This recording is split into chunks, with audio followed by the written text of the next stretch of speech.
Bienvenue sur Africa 24 dans cette nouvelle édition du 12-15. Voici les titres de l'actualité. En Côte d'Ivoire, la campagne électorale pour les législatives se poursuit et dans la commune de Koumassi, Abidjan, le RHDP est à la conquête de son électorat. L'Afrique du Nord, évaluée par la Banque africaine de développement, le rapport 2016 de la BAD vient d'être publié. Parmi les conclusions de ce rapport, des avancées notables et de nombreux défis à relever. Et en Égypte, nous irons à la découverte de la technique de la culture hydroponique, plus économique et plus écologique. En Côte d'Ivoire, campagne pour les élections législatives du 18 décembre. Les membres du Rassemblement des Oufouettistes pour la démocratie et la paix se sont rendus à Koumassi, l'une des plus grandes communes d'Abidjan, pour conquérir l'électorat. 3 députés sortants se mobilisent en effet avec leurs équipes pour se faire réélire. Reportage d'Olivier Conan, notre correspondant en Côte d'Ivoire. Faire réélire les députés sortants de la commune de Koumassi, c'est l'objectif du RHDP, Rassemblement des Oufouettistes pour la démocratie et la paix, dans l'une des plus grandes communes d'Abidjan. Conduite par l'ancien ministre Cissé Bakongo, la liste comprend la députée Adjaratou Traoré et le député Claude Emolo. Le RHDP étant la coalition du Rassemblement des Républicains et du Parti démocratique de Côte d'Ivoire, l'équipe de campagne est confiante dans la victoire le 18 décembre.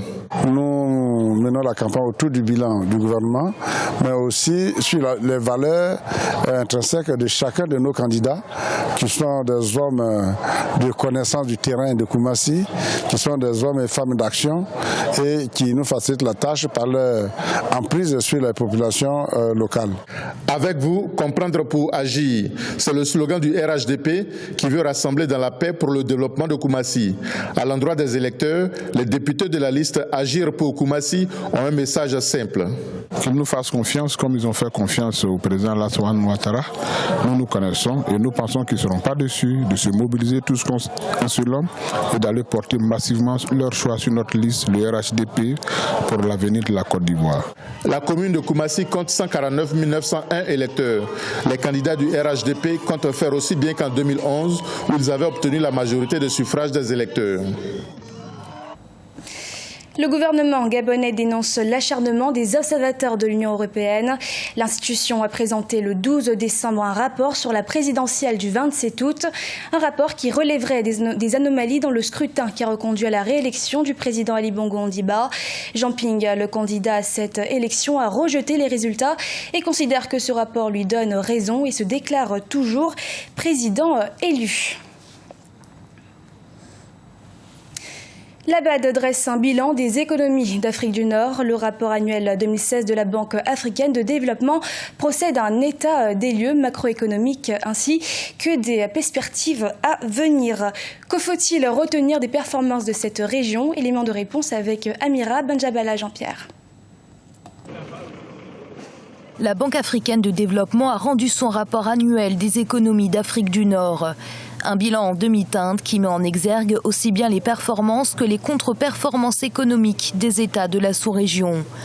À l'exception de la Libye, qui connaît une situation politique, sécuritaire et économique particulièrement délicate, la sous-région nord-africaine, selon la BAD, a réussi là où d'autres pays ont échoué. Les gouvernements ont déployé nombre d'efforts en 2015 pour rationaliser les institutions bancaires publiques en Tunisie, renforcer le contrôle des banques et encourager le développement des services bancaires électroniques en Mauritanie et établir un registre central des crédits pour les entreprises et les ménages en Algérie.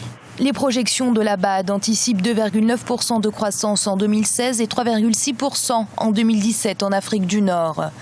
Un bilan bien trop optimiste selon les observateurs qui craignent que la croissance de la sous-région peine à se rétablir sur du court terme. Et la faute ne serait pas cette fois-ci à imputer aux politiques économiques menées jusque-là. Il faut être très très prudent dans ce type de conclusion. Certes, il faut communiquer positivement sur le continent africain et sur les stratégies de politique économique de l'Afrique. C'est très important, mais il y a une réalité qu'on ne peut pas cacher. Ils disent qu'il y a une croissance contrastée. C'est une façon de dire que tous les pays ne sont pas logés à la même enseigne. Ça veut dire aussi, moi je pense qu'il faut aussi dire les mots, une croissance qui est plombée.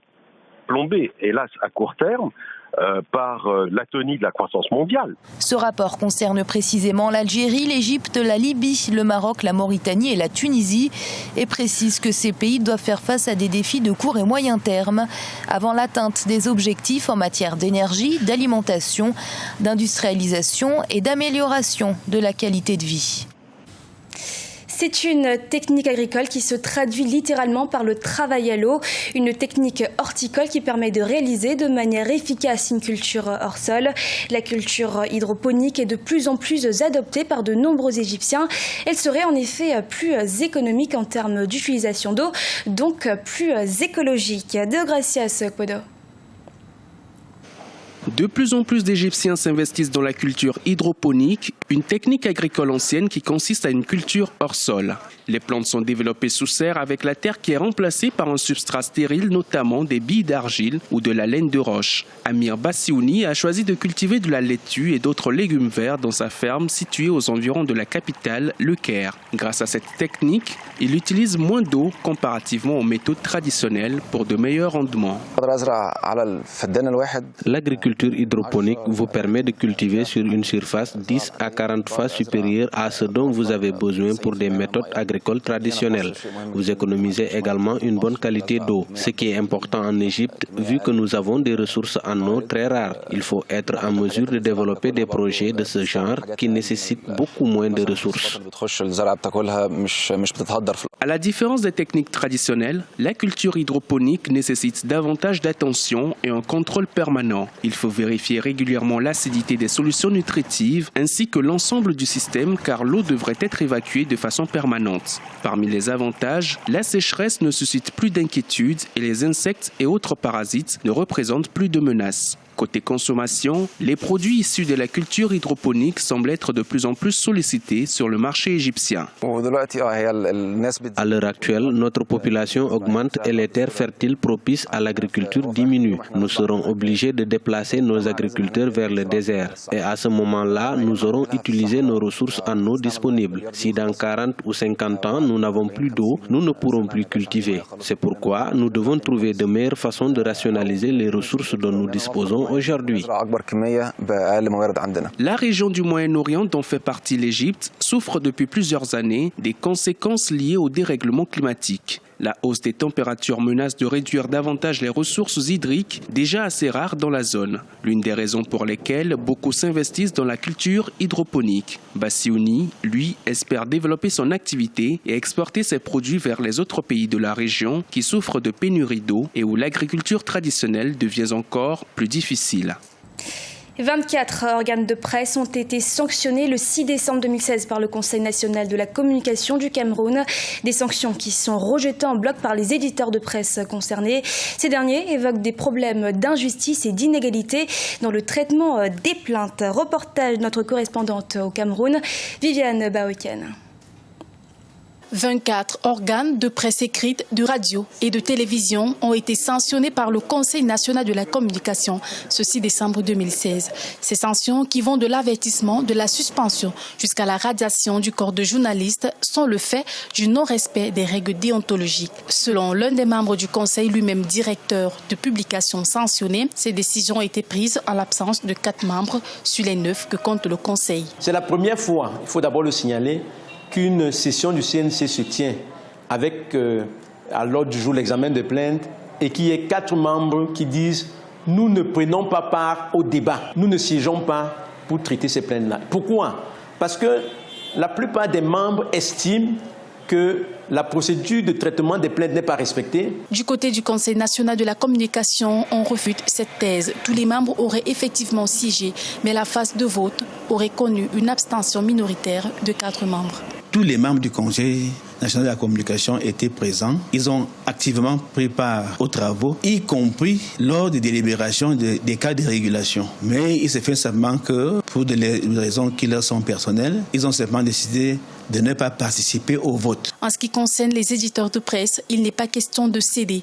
Tous les 24 entreprises ont décidé de faire fi de ces sanctions. En ce qui concerne le cas du quotidien émergent, nous avons été suspendus pour 1 mois. Et je voulais dire d'emblée que cette décision ne sera pas respectée. Je vais un peu suivre l'honorable Viba qui disait l'autre jour au perso à l'Assemblée, quand l'injustice devient la loi, il est de bon temps qu'on puisse résister et nous allons résister. Depuis la réorganisation du Conseil en 2012, l'instance a déjà pris 80 décisions à l'encontre des organes de presse au Cameroun. 16 d'entre elles ont été l'objet d'attaques en justice. Ce journal a été réalisé par l'ensemble de la rédaction. Nous vous remercions de votre fidélité. Dans un instant, une nouvelle édition de l'actualité sur Africa 24.